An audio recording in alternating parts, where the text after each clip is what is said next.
All right, ladies and gentlemen, welcome to another episode of Showverse and or maybe Bookverse, depending on how this goes.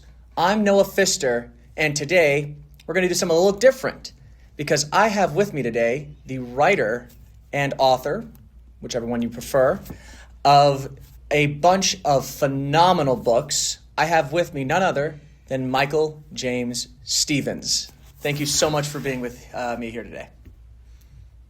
I guess you want me to talk, huh? well, you can feel free to talk if you want. I mean, it'd be a little weird of an interview. So tell me about yourself. Oh, that's very interesting. No. Michel here is the author of some pretty fine sci-fi and supernatural thriller, to an extent, books such as Memories of Kireya, Vega's Lament, as well as other offshoot franchises such as the Off-Road series, the Soft Things, and 5 Stars Rate Your Driver, the Robot Boy. There's Glitch in the Void as well. Yes, Glitch in the Void series for those that like sci-fi and dogs. We'll get into that.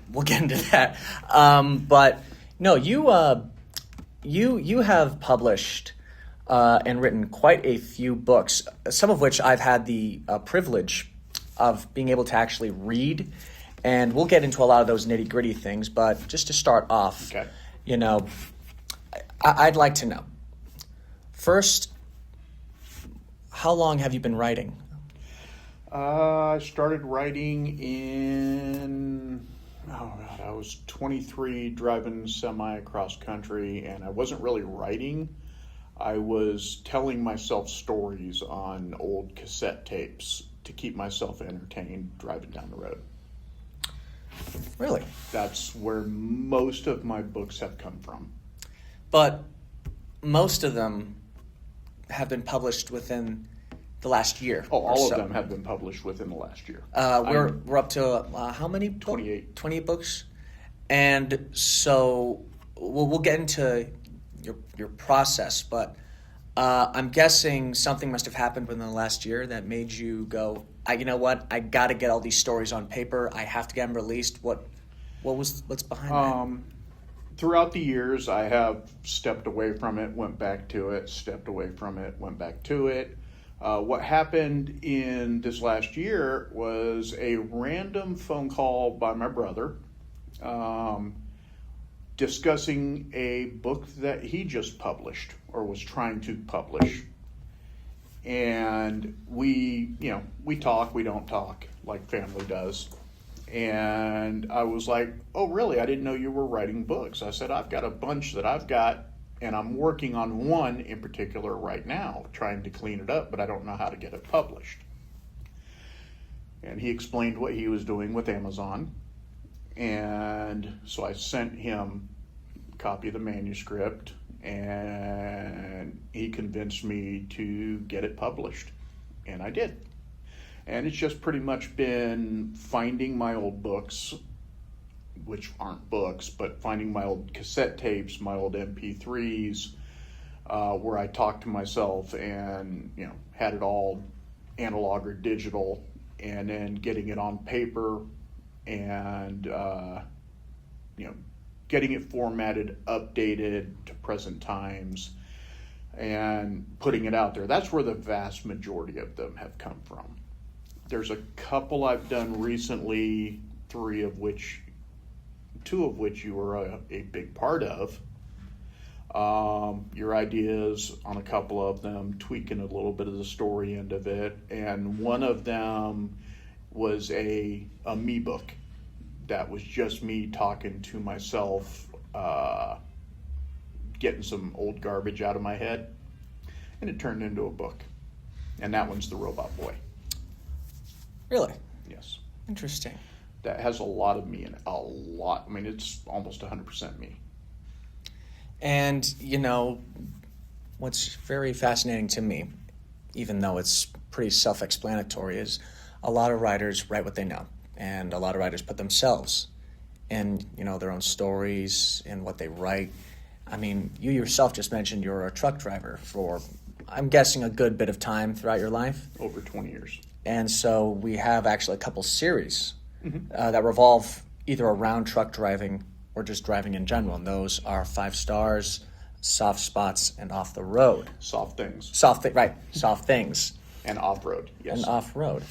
So, were those among the first that you, I guess, recorded way back in the day? Yeah. Memories of Kireya was the first one that I ever wrote. It was the first one I ever talked to myself about. I was trying to come up with just a story that I would enjoy hearing. And I just started throwing ideas out there. And that is where that one came from. Off-Road was the second one. Sorry, am I not loud enough? No. I just want to make sure it was more centered. I apologize. I get it. Off-Road is, a lot of things that happened to me when I was driving. Obviously, there's a lot in there that's just made up and BS. But I took some real things that happened and real things that I've heard of and put them in there. Soft Things is another one about a truck driver, but it deals more with deja vu, which almost everybody has dealt with. And I just put it in kind of a truck driver setting. And some of these do revolve around mild supernatural elements. Yes. And, we have stories like Memories of Kireya, which I will admit, as someone who has read it, they fall very much into the sort of horseshoe theory of sci-fi, where the technology is so advanced that it actually kind of just goes right around to being magic. So is that where you find yourself being, drawn to most as a writer? Is sci-fi, fantasy, more fantastical elements in life, so to speak? I like sci-fi. I've always loved sci-fi. I grew up on the original Star Trek, Battlestar Galactica. I remember the first Star Wars, going to the movie theater when it came out on opening day with my family. That's where my mind is comfortable. I love good sci-fi. And I'm writing bad sci-fi. Please. I as someone who, like I said, who has read your books and even had a small part in them, I will admit there are some elements that sometimes perplex me, but I would highly contest the idea of bad sci-fi. I mean, I enjoy my books. Like, I listen to them myself. I read them back to myself, obviously, when I'm writing them. But I don't see myself, as a, Stephen King or anything like that. I'm not there. Well, you might as well be, I guess, in the sort of physical element of Stephen King, because for Lord's sakes, you have 28 books over the course of like 6 months. Yeah, but like I said, to be fair, most of them, it was like I opened a box in my garage and, wow, I have a bunch of toys. Let me get these out and clean them up and put them out. Right, obviously. And, there is to be said about the amount of books you've pumped out. But what I'm more, I guess, perplexed by is, I guess, the actual nitty-gritty how.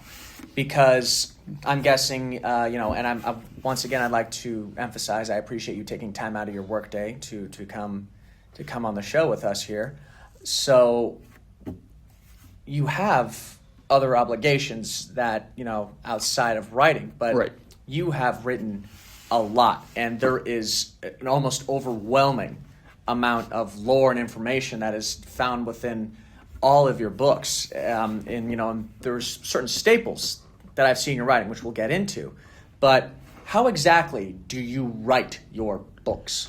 Like, describe to me the process. An idea will come to me, or one is proposed to me. Yes, such as the one you proposed to me, which is the Vega's Lament, and that continuing series. And I just get a flood in my head of ideas.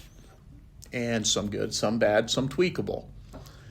And I have an hour drive, more than an hour drive each way, home, from work and back home. And I will dictate, because that's what I'm comfortable doing, because it's what I did driving truck, driving semi cross country. I would talk to myself, just let it flow out while I'm driving. And with an hour, a little over an hour a day in the morning and a little over an hour a day in the evening, that's a fair amount of time. Instead of just listening to the radio or news, I can, pump ideas out. And then when I have time, I will listen to it back to myself, or play it and listen to it, and I can adjust it in my head and tweak it in my head and figure out this worked, this didn't work, and then I can sit down and type it out. Right. I do have responsibilities at home, but I do have some free time at home. I don't sleep a whole lot to begin with. Don't get me wrong, I do sleep, Right. but not as much as I would like to. So I'll get up at 2 o'clock in the morning some days with an idea that just pops in my head, and I'll start typing. If I have a break at work, I'll start typing. I will also talk to myself when I'm at work through my earpiece, and if an idea hits me, I'll put it out there so it's recorded, so I can then go and look at it and see if it works and if it doesn't work. And, we sometimes when we write, because unfortunately I'm in that same kind of boat, we sometimes come up with outlines or even detailed breakdowns, drafts even, that we're like, oh, when I finally get to writing, this is how it's all going to play out in my head. Yeah. Now, obviously, considering you already know where this is going. Yes, I do. So how often does what you speak into existence, or rather what you write down as an outline, actually stays that way from start to finish? Almost never. Almost never. I will have an idea, or one will be proposed to me, and I will, figure out a starting point, an ending point, and real rough middle. And the starting point might stay the same, but that's usually about it. Something's going to tweak as I go, and when I write or when I'm talking, it's whatever comes out, whatever is comfortable in my head. I don't try to force it to stay true to whatever I wrote or whatever I thought.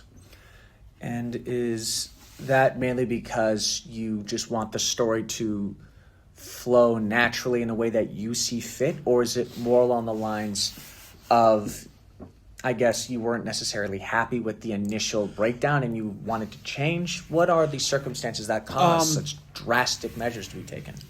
Honestly, I don't know. It's not that I'm unhappy, because when I come up with, or me and somebody else like you, come up with an idea and it sounds great and it looks great and it feels right, when I start writing, sometimes things don't feel right. As it's coming out, and before it even comes out, it will change in my head. People do free writing all the time. I do free talking. Right. And I'm happy with what I've written so far, and it feels right. And that's the way I've always done it. Even when I drove over the road, I never... I would park or whatever, and I'd write down, the basics of an idea, and then as I would talk, it would change and morph, because in my head, or something changes in visual sight that changes my mind.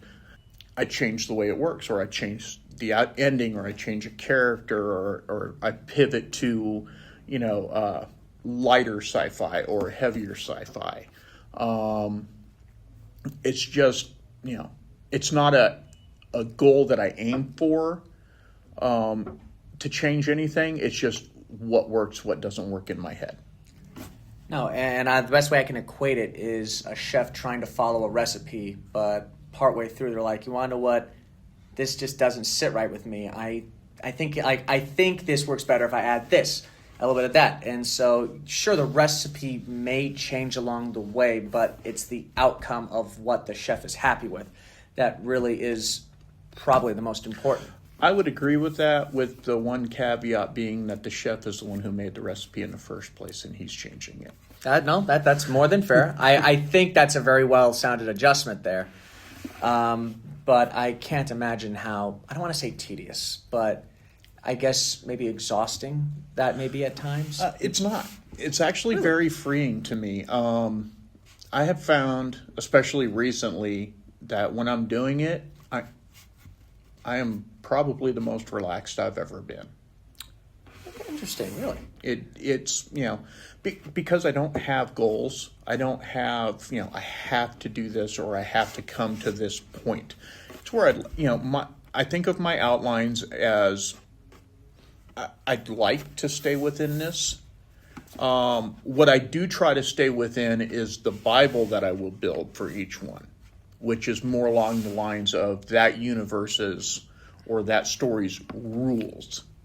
It's not where the story has to go. It's certain things that the characters can or cannot do. Certain things that can or cannot happen in that story. I will stay with those. But as far as where the story goes, I don't really care. It's whatever feels good. It's whatever feels right in my head as I'm saying it.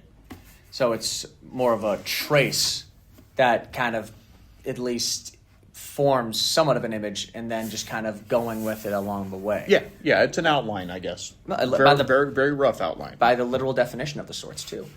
And I will say this. One of your strengths as a writer that I have noticed so far is a lot of the intricate world building that you bestow upon a lot of the worlds you've created, but especially with Memories of Kireya, as well as Vega's Lament, or as the series it is part of the analog renaissance. But we'll get to that in a bit. But I do want to know, before we dive headfirst into a lot of the intricacies that are found within your books, I do want to know, you are not only a married man, you have, a pretty good sized family. What do they think of your writing? I've never asked them. Really? I've never asked them. I know my wife has read one of my books. Did she say whether or not she... What her comment, I believe, and I'll probably get this wrong, but it was something along the lines of, I thought this was just a bunch of BS, but you're actually pretty good. So a nice little... Yeah.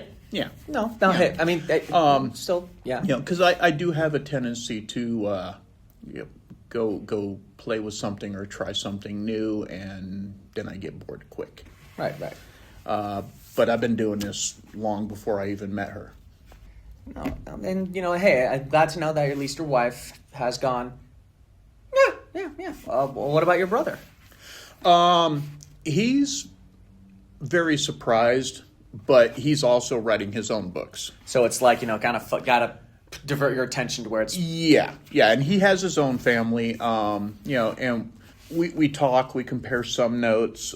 He's got some very interesting books. He is a completely different. He's comfortable in a different genre than I am.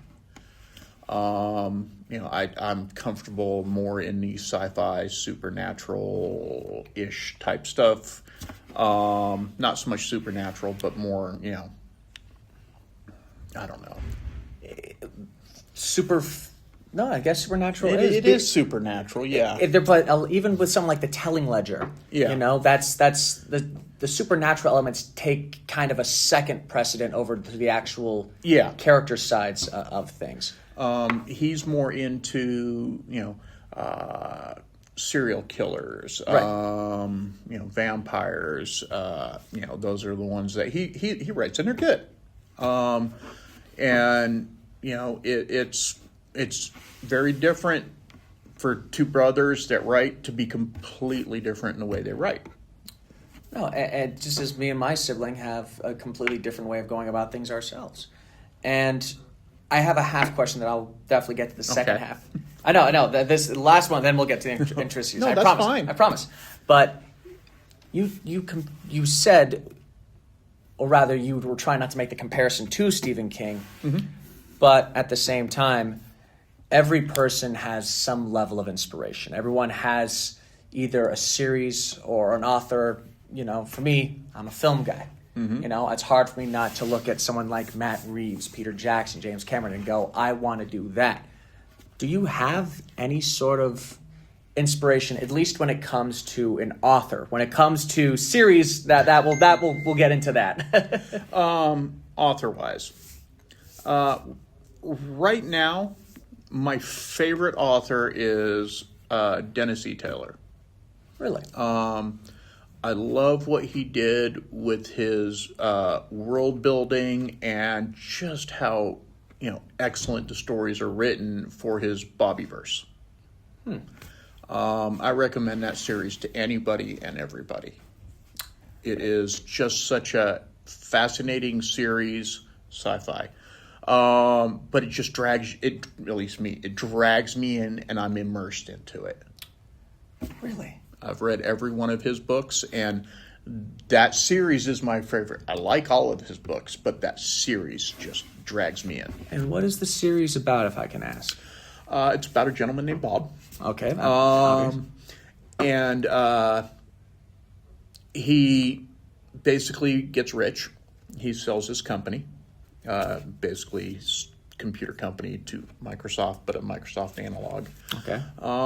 And him and a couple of his little buddies and partners that were friends and helped him get his business where it was going became rich. And then they're in Vegas for a conference because he's a sci-fi nut.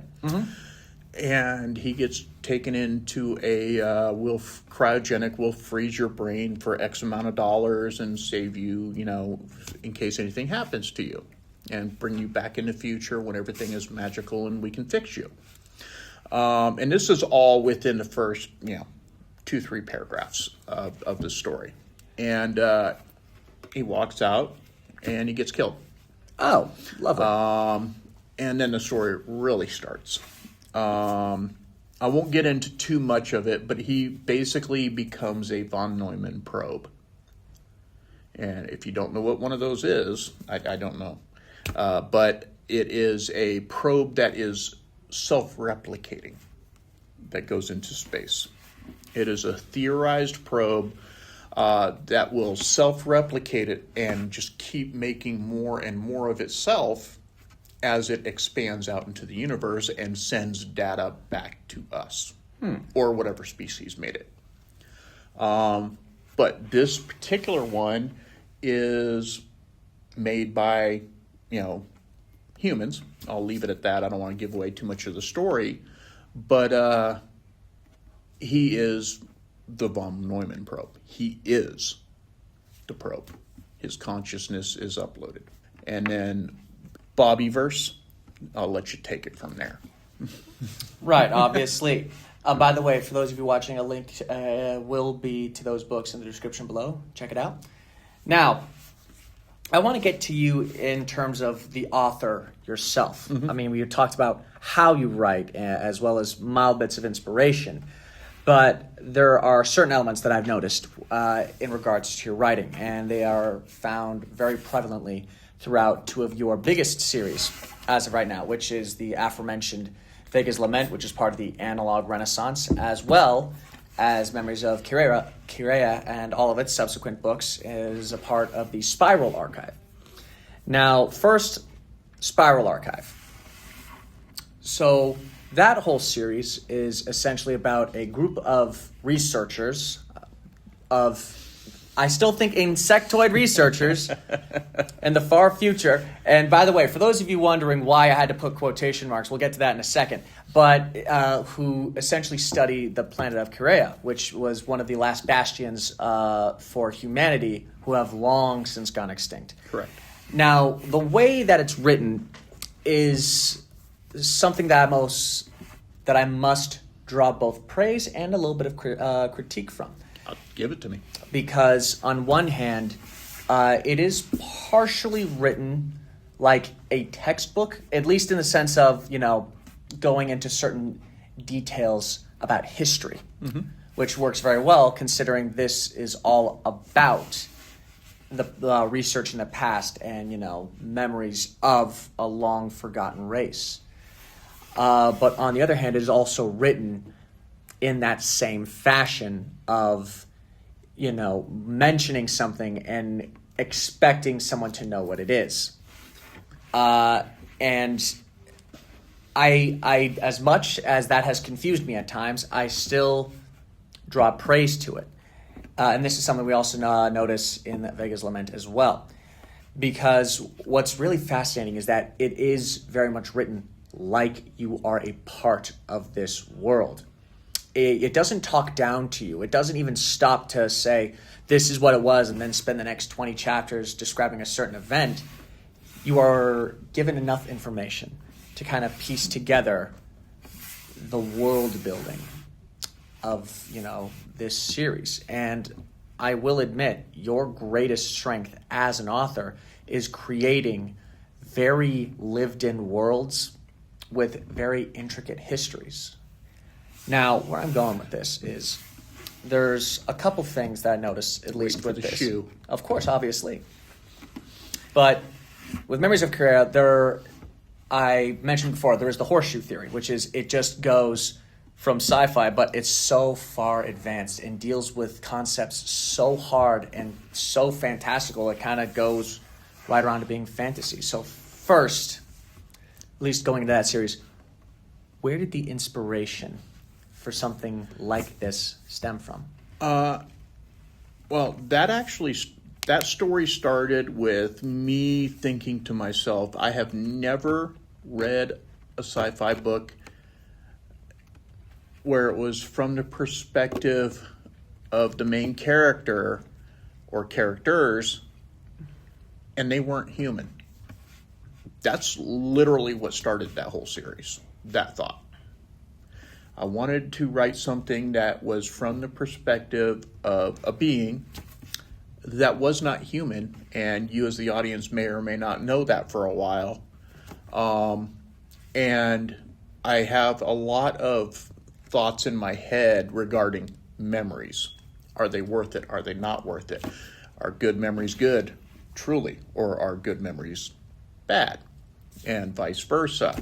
And I do realize a lot of my books have a lot to do with memory. And that's also another thing that I have noticed as well. Something with Vega's Lament as well. I'm using as well a lot, I apologize. But there was a question that was proposed in Memories of Kireya as well as being hinted at in Vega's Lament, which is, there's an old adage. Those who do not learn from history are doomed to repeat it. Correct. But you actually kind of pose the opposite, which is, well, if we remember a history, there will always be, the slight chance that we will repeat it. So perhaps forgetting it means forgetting those ideas in its entirety, meaning there is necessarily no way for us to ever repeat it because there's no inspiration for it as such. It's not so much not repeat it, it's get a different outcome. If you remember something, at least in that story, if you remember something too well, and I don't want to give away too much of the overall arch of it, but If you remember something too well, then you're going to repeat it exactly.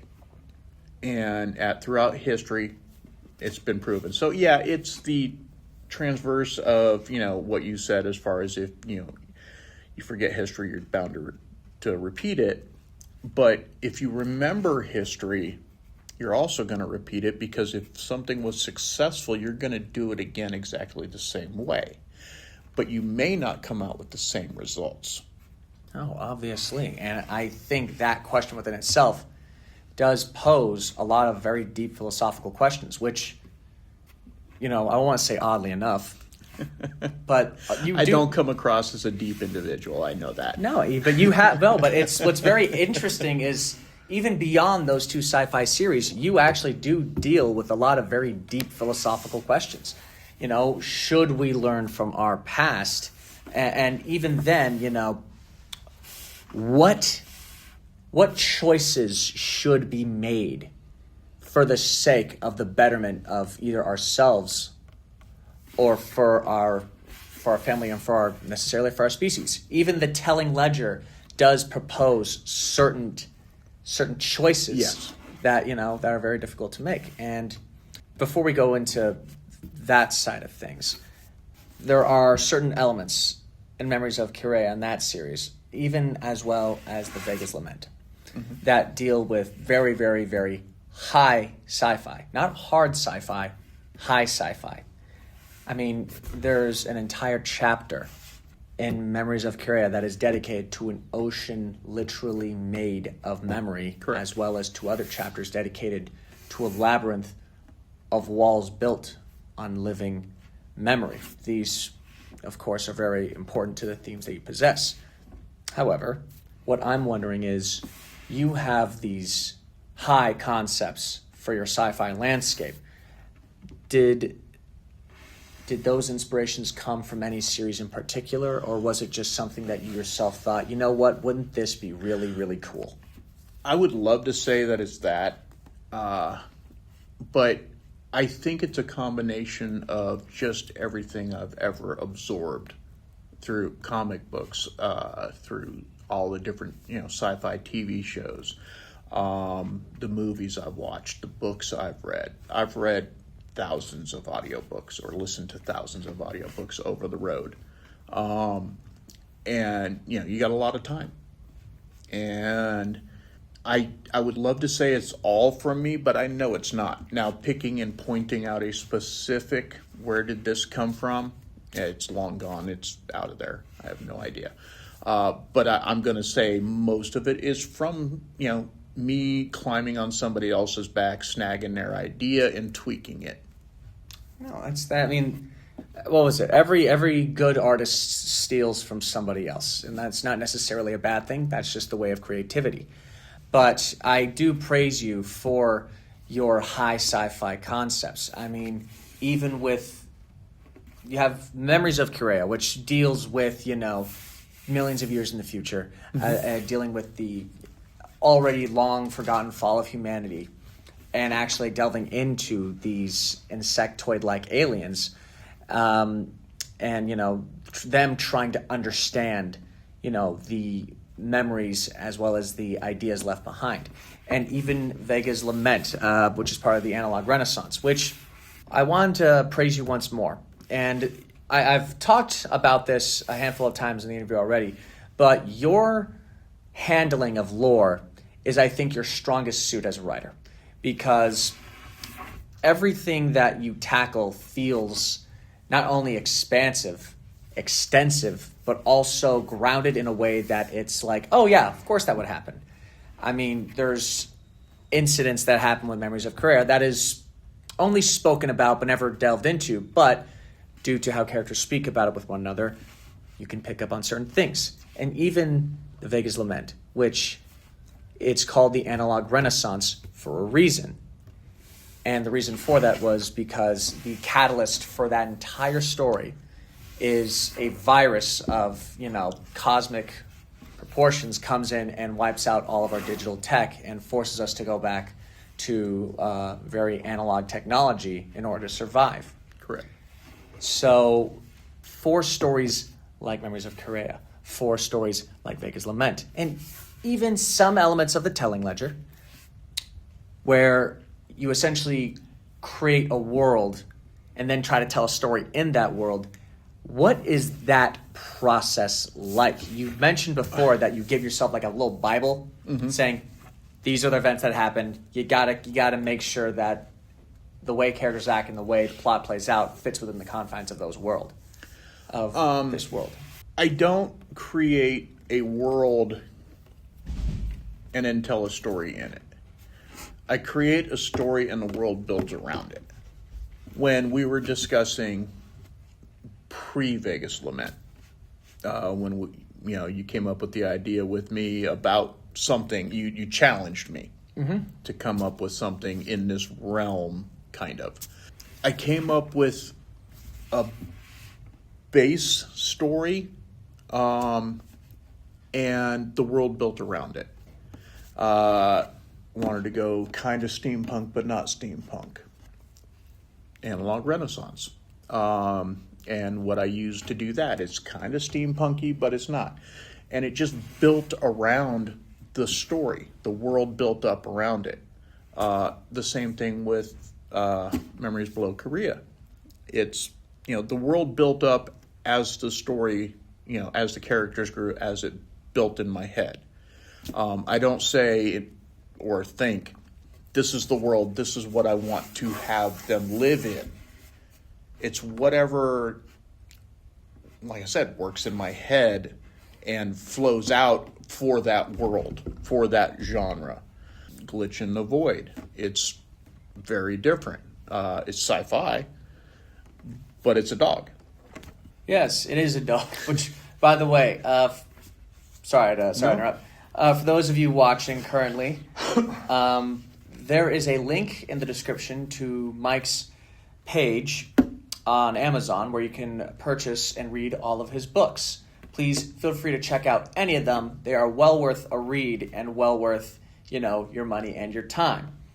But getting back to that, I also would like to address certain proclivities in your books as well. Okay. For example, as much as you sometimes go into elements of the lore, you also have a tendency not to spoon feed certain bits of information to people, i.e. the reader. Mm-hmm. So I want to know why that is the case, because it's not a matter of you deliberately leaving it out. It's just a matter of the way you write, it never comes up in conversation or necessarily in the exposition. So why is that the case? I tend to write the way I think, and I think based on the way I've read when it comes to books. I do not want to read a book where I am spoon-fed everything. I want a little bit of, headcanon room to play with. Right. That's why I don't have I'll never put a pronunciation list in any of my books. You name you read the characters, you name them however you want in your head.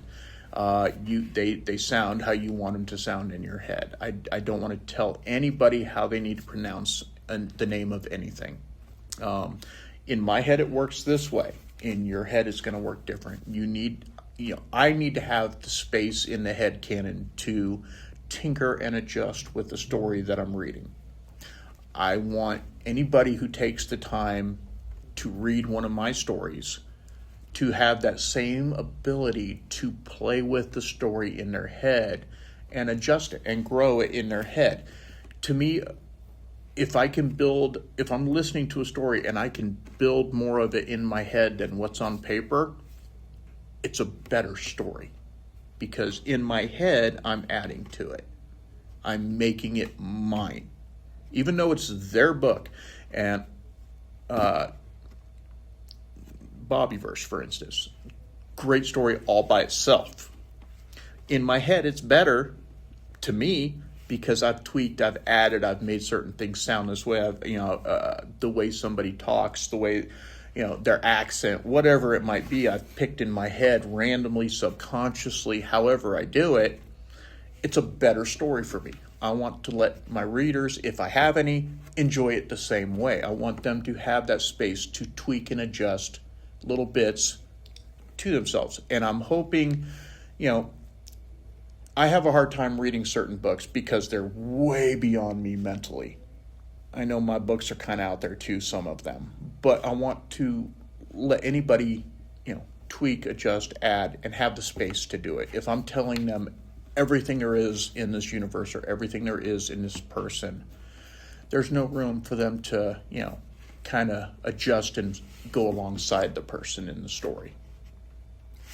That's actually really fascinating. So, in many ways, you actually want to give power of the book to the reader, so that way they have room to actually add what they think could possibly put. That's actually a very, not only pro-reader, that's very pro-consumer. And, as I've read some of your books, I've come to you with my own thinkings and ideas of things. And what I love is that you have played coy. You have been like, well, I'm not saying that's what happens. I'm not saying that's not what happens. But if that's what you think happens, that's more than okay.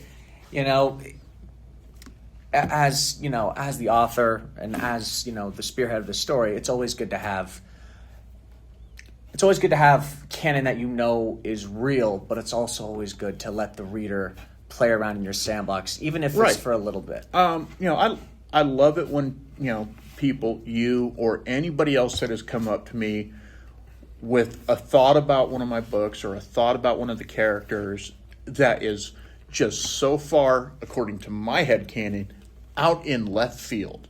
It's nowhere near where I was going with it. And I'm like, wow. Okay, yeah, I can see that.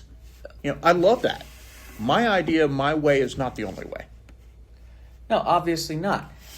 But I also, on that same line of thinking, I do want to bring up one certain thing. And this is actually something that I may have accidentally thrown at you recently.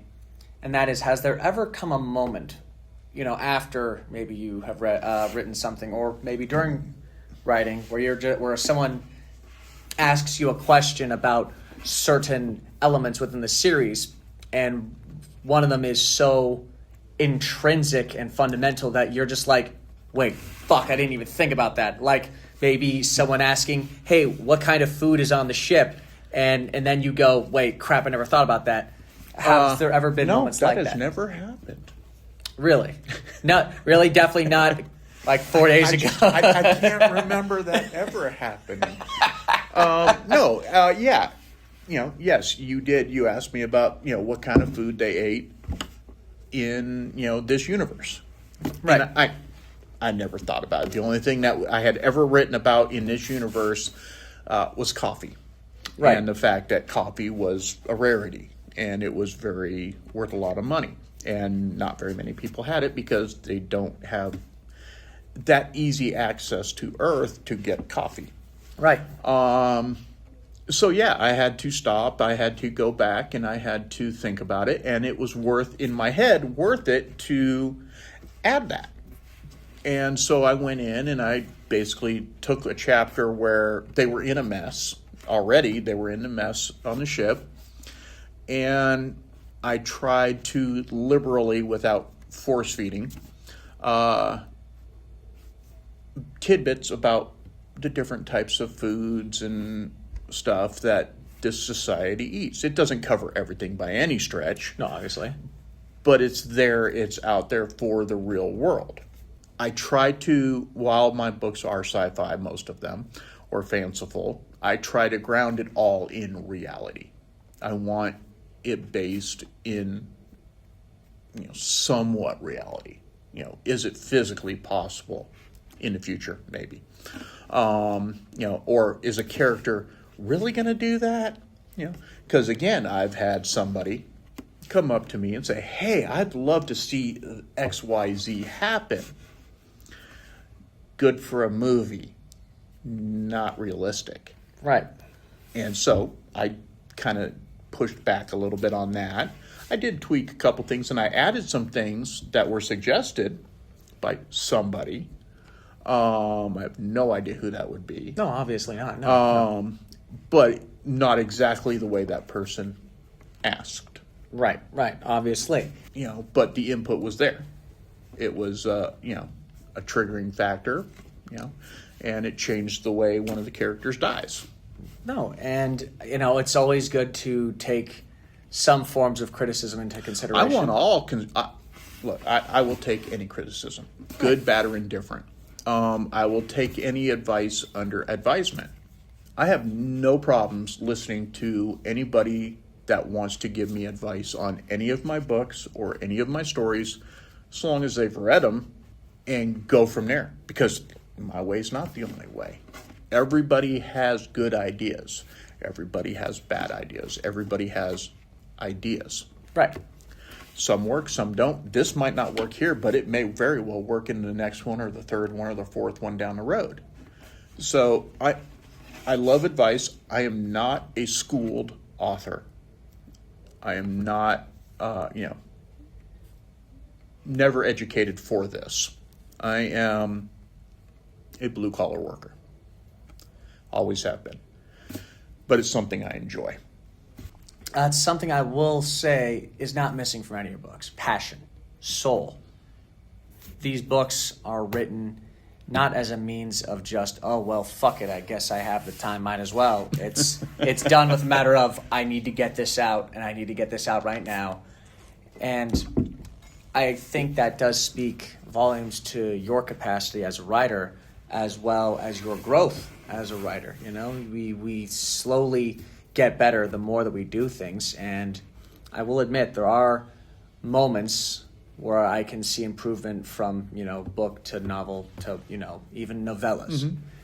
And that doesn't necessarily detract from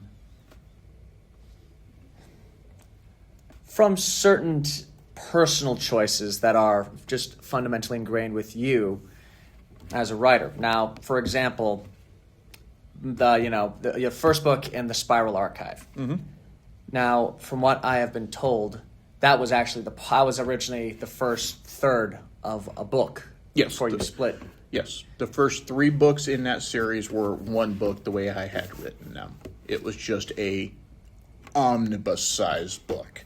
And, you know, as well written as, you know, as they are, I will admit that I was deeply frustrated by the end of the first book because, unlike Vega's Lament, which ends not necessarily in a similar fashion, you know, at least it's wrapped up in a way where it's like the first Alien movie. It's like it's open-ended, but there's still a level of there's some closure. Yeah. Meanwhile, I'm so sorry. I'm just reliving that whole conversation. I know this is a sore point for you as a reader. Okay. For those of you watching, the first time he gave me, you know, the full manuscript for, Memories Below Kireya, I read through the whole thing in like a week. And when I finally got to the final page, it just ends. It's like it's talking mid-sentence and then it ends. Not literally to say, you know, it's not like Sopranos where it just cuts to black in mid-sentence or whatever, but it definitely ends in a rather abrupt fashion. And I know that people who will read this book will feel the exact same way. Now, was that choice made because, you know, the book would have been like 700, 800, 900 pages, and you're just like, yeah, it was really just a matter of due to Amazon's quirks. We'll there's a story there, but we'll get to that. We'll get to that. Due to Amazon's quirks, the bigger the book, obviously, the more it costs for them to print. And, right. I wanted to try and keep, and I still do this, I want to try and keep all of my books within reach. Because some people want the paperback. Some people, you know, they want the physical copy. Right. Some people are okay with the digital. Digital doesn't matter. You know, it's a price. It's not a big deal. So that's why all of mine are $4.99, $5 on digital. Mm-hmm. It doesn't matter how big the book is. But the paperback end of it, they're very particular on size. And that plays a big part in how much it costs. And if I would have kept it as it was, I would have had to charge over $30 per book for me to make $1. Oh, boy. Amazon would have got the rest. And, you know, before we get into the final portion of this interview, which will be the self-publishing angle, I know, we'll get there. But I do want to know, because a lot of the choices you have made artistically, I have understood from a multitude of perspectives, whether that be from a narrative one, a personal one, or even thematic. But what made you stop both, Children of the Spiral and Memories Below Kireya at the points that they are? Because the Children of the Spiral does end not in the same fashion, but it does. Close. It's still a very like a kind of ending. Part of me, and like I said, those were the first ones that I actually published, and they were the first ones that I actually wrote. But part of me was thinking, I want a hook. You know, I want to end it on a hook. And that's a good place to do it. It's a safe place to do it. a story has been told, and you can stop there and not read any more, and you have a story. Is it the full story? No, but it is a story. Now you want to read the next one so you can see where it goes. Right. And honestly, that's what it was for that particular one, and that was the safest place where I could take that omnibus of a book and cut it. And the second one, it was harder because I was trying to find somewhere where I could wrap it up but still have enough back here. And did you have to actually make any adjustments where you're just like, okay, there's no real place to like cut this. I'll have to like add in a small section. That way it can kind of end here. I had to make some adjustments on book 3 to end book 2 where it ended. Okay. No, that's, and nothing story changed, but just so it wasn't an abrupt stop and an abrupt start. It was more just like a more even transition. Yes. No. And see, that much I understand, because when it comes to inspiration, when it comes to actually writing or even the process of it all, being a reader, being the writer, all of that much I have complete understanding of. But what and I'm sure a lot of the watchers, viewers, whoever is watching, may not understand is the publication side of things. You yourself are self-publishing. Don't laugh. I know I did. But you are self-published. Right. Is that correct? Yes, I have. I don't have the money to go get a whatever they're called, literary agent. Correct. And hope and pray that something sells. Right. So there's a couple of different programs out there that will let you self-publish, and you don't make anywhere near as much money, but you get your book out there. And to me, that was more important than anything, was getting my stories out where my son, my grandson, anybody down the road, oh, look, my grandpa wrote that. I want to buy that, and read it. Or anybody else. It's just getting it out there. I'm never going to make, buttloads of money or even a living doing this through Amazon. That's just not going to happen the way they work things. Right. If you can look it up. I'll be honest about it. If a book costs $15, I'm probably making $1.50 per book. Okay. Between them printing it, they have to pay for that. They have to keep all that stuff in hand. I'm not berating them at all. They've got to make their money. Right, obviously. They've got to pay for the machines printing it and all that stuff. They've got to pay for the delivery, everything, and keeping it in storage on their digital hard drives. They've got to pay for all that. I get that. But no one who's printing through Amazon is going to get rich. No. And also, unfortunately, people... you knew this was coming. I did. You knew this was coming.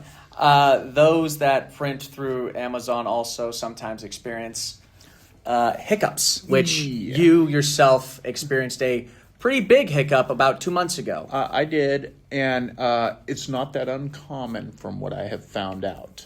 In this day and age, bots do a lot. And Amazon is very particular about copyright. And they want to make sure that you are not stealing somebody else's work. Right. And I love that. I think that is fabulous. But one of the things that they do is they have bots that go through and look at every upload you do. And go through the script, go through the cover, make sure nothing is copyrighted. Nothing is from somebody else's book. Right. And I had a bot go through and shut my entire account down. Every book gone, everything I ever did gone, ripped off of their site because it said I copyrighted another book. And by the way, for the dramatic tension, because I will keep this spread out a little bit long, tell me, what book did they find that were like, oh my God, this guy's stealing from? What book was it, and who did you steal from? Myself. Oh! It was my... paperback was copywriting my ebook because you have to upload them separately, and the exact same book, the exact same cover, but their bot said I was copywriting them itself. it took me, it was like 2-3 days, give or take, to get it back, get everything back going. And it got fixed and everything got put back up and repopulated. There were some people that were reading some ebooks of mine, I know that, and it got ripped off their Kindles or whatever devices because they yank everything. So they would have to restart it. They should get it back if they paid for it, and if they're on the monthly subscription, it should auto-populate, but I'm not sure if that happens or not. Okay.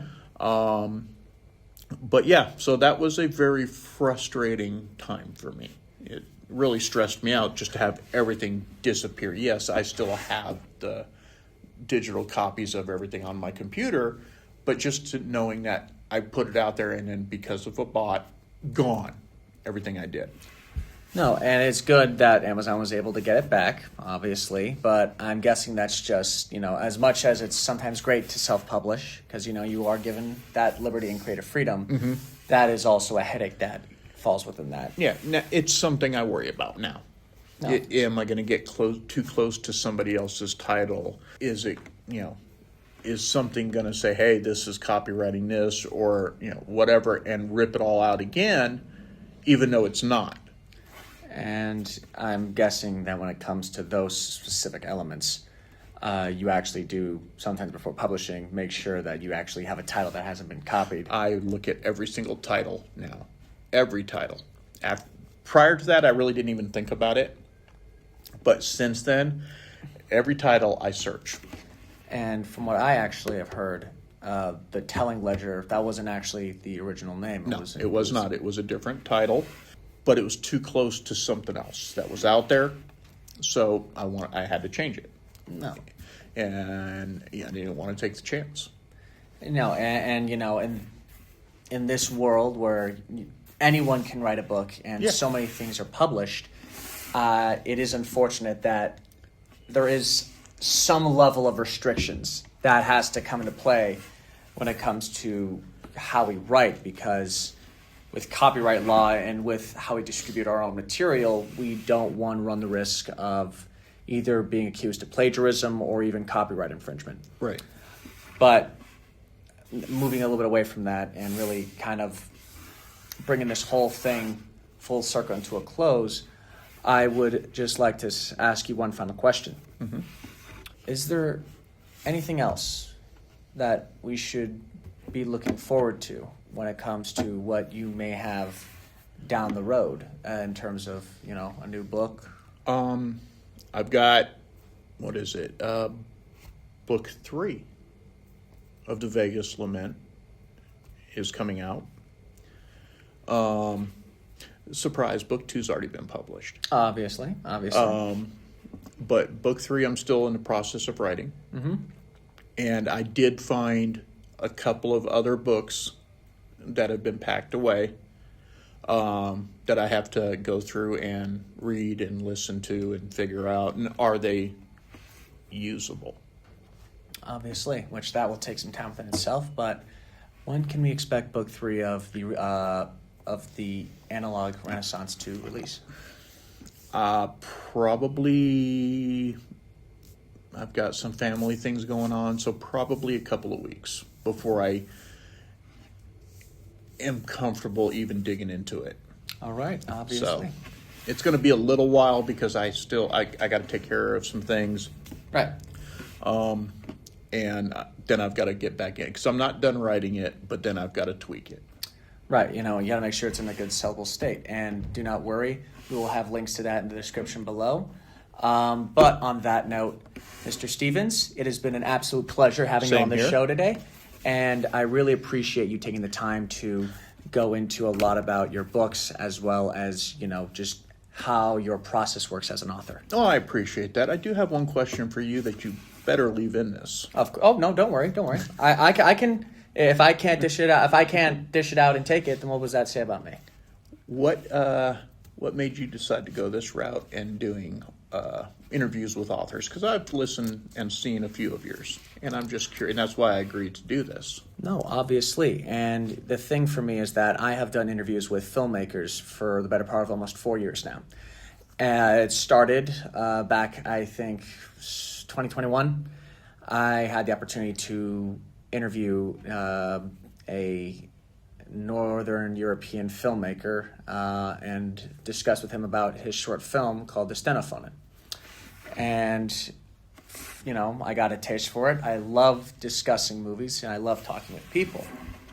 But as the years have gone on, I have kind of realized that what I really love more than anything is talking to people about their hobbies and their interests, about the things that make them tick and just strive, maybe not necessarily for innovation, that is not the right word, but what makes them a clock. In other words, what makes them tick. And, I've talked to, actors that have turned authors. I've turned to actors and actresses that have, turned to directing or, wanted to produce, wanted to write. When it comes to you, I have worked with you for, a hot second. And to see the world that proliferate your mind and the type of stories you tell is so fascinating to me. It is easily one of the most fascinating aspects about you. It's that your levels of creativity are so off the charts that I love discussing all of these things. We've had a few discussions. A few. Yeah, just a few. But no, it's when it comes to interviewing authors, it's really in the same realm as interviewing filmmakers, creatives, people that have this undying need to tell a story. And as someone who loves consuming stories, why not talk with them and see what makes them tick? Because their stories have made me tick in ways that I was never even thought conceivable. Understood. And on that note, thank you very much. Links are in the description below. Please check out this man's books. I promise you, you will not be disappointed. I hope you won't.